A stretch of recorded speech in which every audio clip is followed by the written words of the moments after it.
네, 양가희 기자 안녕하세요. 안녕하세요. 서울시 여성 정책 또 서비스와 관련된 정보를 살펴볼 수 있는 서울 여성가족 소통 홍보관이 문을 열었다고요? 네, 그렇습니다. 앞으로 서울시의 여성 정책과 서비스와 관련된 정보를 한 곳에서 확인할 수 있게 됐습니다. 서울시 여성가족재단은 여성을 위한 정책과 시설 등 다양한 정보와 자료가 한 곳에 모인 서울 여성가족 소통 홍보관을 1월부터 운영한다고 밝혔는데요. 네. 이 홍보관은 동작구 대방역 앞에 있는 서울 여성플라자 1층에 마련이 됐고요. 이곳에서는 서울시와 25개 자치구의 여성가족 관련 시설 약 220곳이 표시된 대형 지도를 볼 수가 있습니다.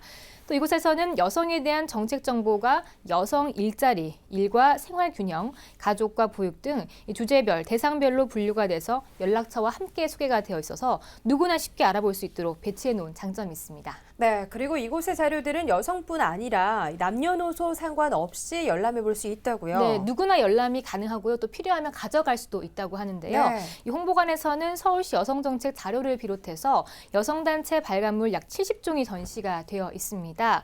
우선 그중에서 여성종합 가이드북 여성을 위한 꼼꼼 서울, 그리고 구직 여성과 구인기업, 재직 여성 등을 위한 서울시 여성 대체인력 지원센터 안내, 그리고 직장 내 성희롱 예방 안내서 등 다양한 자료를 주목할 필요가 있겠고요. 네. 좀 더 전문적인 여성정책 자료가 궁금하다면 서울 여성플라자 2층에 위치한 이 성평등 도서관 여기를 찾으시면 되는데요.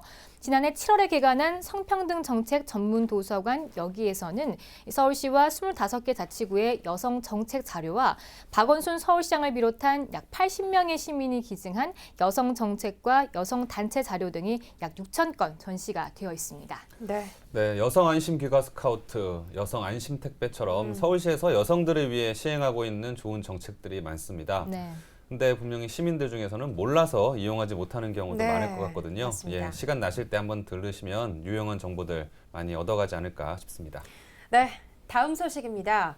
서울 시내 65세 이상 노인 10명 중에 3명은 일을 하고 있다고 합니다. 그런데 이들의 평균 임금이 146만 원에 불과하다고요. 네, 굉장히 적네요. 네, 그렇습니다. 이 서울연구원에 따르면 지난해 기준 서울에 사는 65세 이상 인구는 네. 126만 명인데요. 이들의 고용률은 27%입니다. 노인 10명 중에 3명꼴로 일을 하고 있는 셈인데요. 네. 일하는 노인 중에서 자영업자는 65%로 임금 근로자 35%의 약 2배에 달했습니다.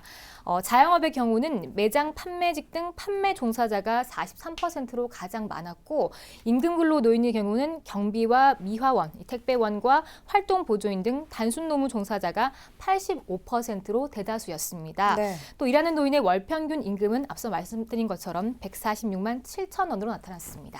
네, 65세 이상이면 이미 은퇴를 하신 분들이잖아요. 그렇죠. 네. 그 은퇴를 하고도 이렇게 지속적으로 일을 해야 되는 이유가 따로 있을까요? 네, 일하는 노인들의 약 70%가 이 생계비 네. 마련을 위해서 일을 하고 있다고 네. 합니다.